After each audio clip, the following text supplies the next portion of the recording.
in their Isagenix business. The retention, the product retention after this period of time will be somewhere in the 20 to 25% range.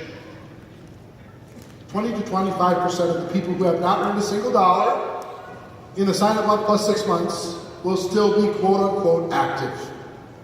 Okay? Now, if they've earned $1 or more total in the same 6 months, just a single dollar in a commission check, they got a check, it's 70 to 75%. So, I mentioned this to Jim at dinner the other night. We went and saw Rod Stewart, and he said, well, I'm going to start sending out $1 all over the place.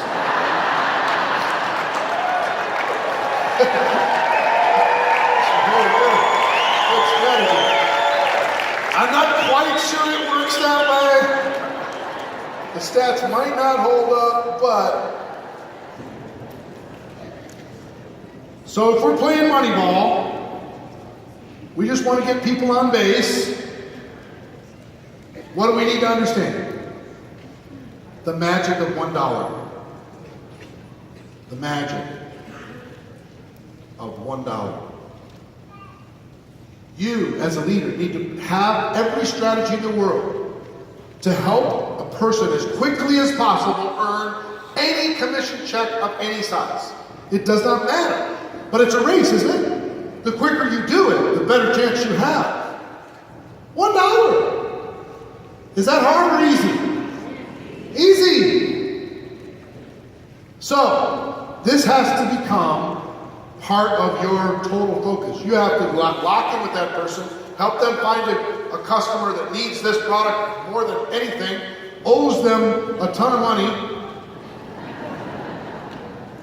owes them every favor in the world. You know, find the person that you just helped them move your apartment from one side of the town to the other and say, hey, I need you to be my customer. Find that person. See what I mean? Find the easiest customer in the world. The one that has supported every single thing you've done for your entire life. Find that person. Talk to that person. The person that says, well, what am I supporting now? Okay, here's my credit card.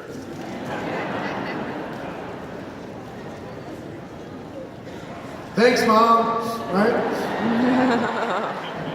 Mom, give me your credit card. There's something you're buying something. You need this. You're kind of a fatty.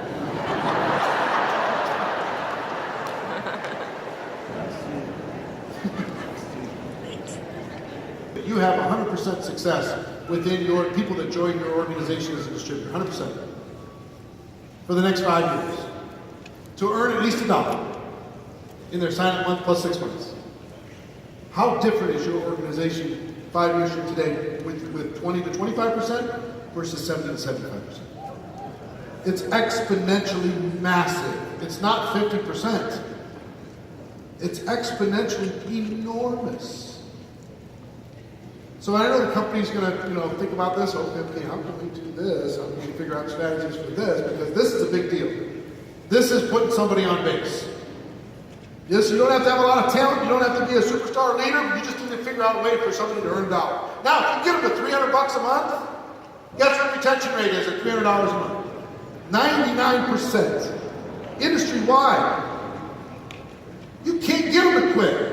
Say, I don't like you. Leave. No. Stay. I'm earning my $300. My product's free. So, that's the next benchmark, but if we're just bunting to get somebody on base, get $1. Got it? That's the first Moneyball number. Second Moneyball number.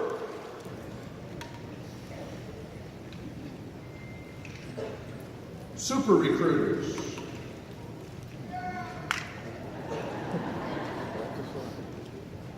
Super recruiters. Let me explain to you what a super recruiter is. A super recruiter has recruited 10 people or more lifetime. 10 people or more in their career. Personally sponsored, personally recruited. How many people in this room have recruited 10 or more in your career? Most of you. How many people have recruited less than 10? Some of you, fantastic, you'll be there soon. I'm not worried about it, it's gonna happen. So here's the statistic that you need to understand. I want you to understand, we tried to see if we could get the statistics for at least the top 100, so they could see what their numbers are, their percentages are. But let me give you some numbers. If 1% of all the distributors that have joined your organization are super recruiters, 1% are super recruiters, your growth is in decline. You have negative momentum. You're losing ground. Checks are going down. Attitudes are bad. Okay? 1%. At 2%, you're stable. You're not growing, you're not declining, you're stable. At 3%, you have double-digit growth.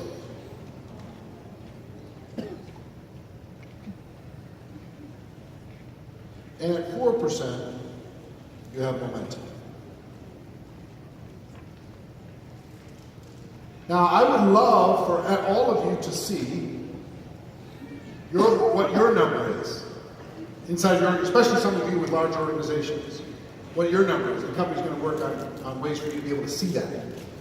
But what do you need to understand when you're looking at this? Paying attention, because maybe it's not the currency that's causing a lack of growth. It's the super recruiters slowed down. The percentage started to drop. And you went from 4% to 3% to 2%, maybe you're sitting at 1% right now, and you've got a million reasons, a million excuses why it's not growing. But this is a Moneyball number. Anybody who makes a decision can recruit 10 people. That's really just a decision. It has nothing to do with skill level, talent, contacts, where you live, nothing. I could pick people out in this room that recruited 10 that would eliminate all of your excuses. Because you look at them and go, they can do it. What's my problem? So I want you to, you're going to get this number, but I want you to pay attention to it. How many distributors have been signed up lifetime in the company, approximately? Any ideas? Over 1 million.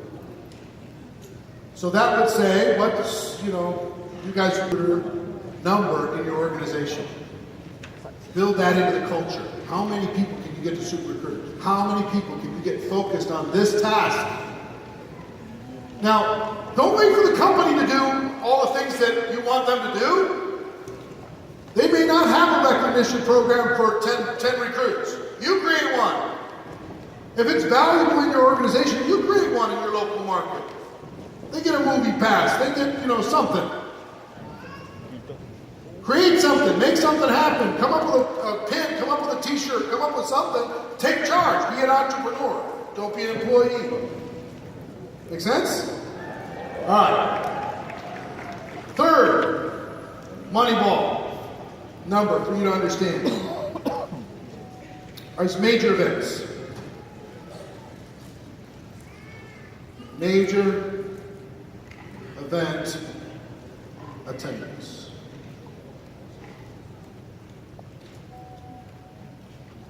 And this, I'm always looking for these magical stats. So the $1 is a magical stat. I got it. Once I understand that, change it. Doesn't it change how you're going to think now when you get somebody started? My hope is that it does. It changes it, boom. Okay, we got to get you a check of any sort, any way. However we got to do it, we got to get it and get it fast. Because once we do it, I got you locked in. I got to get the next person locked in. And then I need to get you to 10 recruits at some point.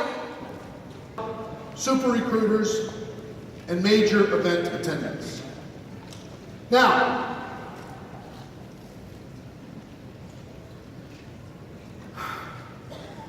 I'm going to walk around a bit. Is that okay for the production guys? I hope so. As much as you can have the lights up, that would be great. Creating your story. One thing that's a little bit of a lost art inside of network marketing, and I'm gonna engage in an exercise that's a little bit scary to do with 7,000 people, but we're about to do something out of the box. But most people don't know how to tell their story. You know how to tell your product. You know how to talk about your company. You can talk about your upline, but your story is like lost. And I was mentored by a guy that pounded story into me.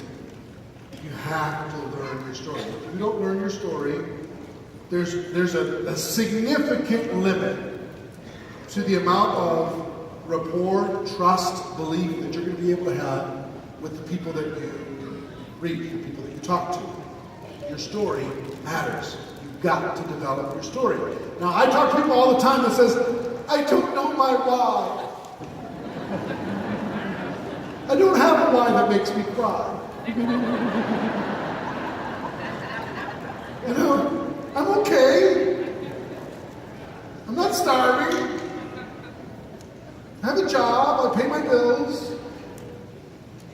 I don't know what my why is. So I'm going to help you with that. I'm going to help each of you create your story. And then I'm going to teach you how to tell your story. Because for you to have an explosion of growth, you've got to go tell your story to as many people as you can, as fast as you can. And you need to teach everybody in your organization how to tell their story. And I'm going to show you this by example. And what I want you to understand here, we're going to role play for a little while. We're going to practice this. And I need a promise for you before I start. The promise is, I'm a cook, I'm a waiter, I'm a nurse, I'm a teacher, I'm a firefighter, I'm a small business owner, a construction worker, whatever. Doesn't matter what it is. Everybody has that story. I'm a homemaker, whatever. Doesn't need to be paid. Here's your background. Number two, what you didn't like about it, or what you don't like about it. So let me give you some examples. Every one of you has something, even if you enjoy your career outside of network marketing. You have something in that career that you don't like. Every one of you. So I'll give you an example. How many people here in the room are teachers, work in the educational field of some sort? Keep your hands up, please. These are the heroes of our world. Give them a good round of applause.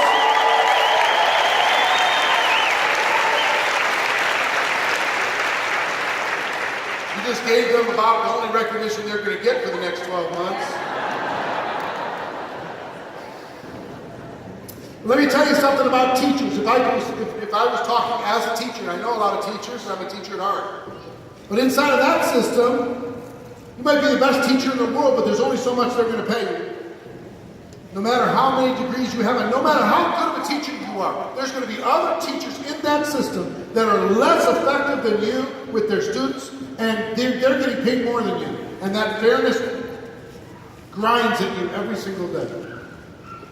You live in a very political environment. You've got to watch your back all the time. You're a little bit of a slave to your passion. And here's what I mean by that. The system knows that you care so much about your students that you'll buy the materials, you'll spend the extra time, you'll buy the supplies, you'll do all the stuff, you'll put in the hours that they're not paying you for. There's a limit. You can't go past a certain amount. And you have to kind of live in this unappreciated world. Not only unappreciated, sometimes blamed, strangely. So, here's the situation. Yeah, I'm a teacher. I'm a good teacher. I'm one of the best teachers I know. But there's a limit to what I can make. I live in a very political environment. The hours are crazy, and I don't get appreciated. I'm tolerated more than I'm celebrated. Am I pretty close, teachers? Pretty close? Yeah. Now, could I do the same thing as a policeman or policewoman? For sure. Especially in today's world, very scary. Very scary. Could I do the same as a construction worker or a small business owner? I don't own the business, the business owns me. Everybody else gets paid before I do. Right? I can't even sell the business because I am the business. So pick your profession. You pick and get this in your head. In your particular instance, what you did in life. Okay. Third, that you found a solution. You found this incredible company with these amazing products and these unbelievable people. You found it. You were searching and you found it. You were fed up and you found it. You were frustrated and you found it. And number 4, how you feel about the future. You don't need to say, and I'm earning X number of dollars. You don't need to give them any big claim. Just how do you feel about the future now? You found the solution. How do you feel? Right? Good, right? Now, you promise to follow instructions. Promise?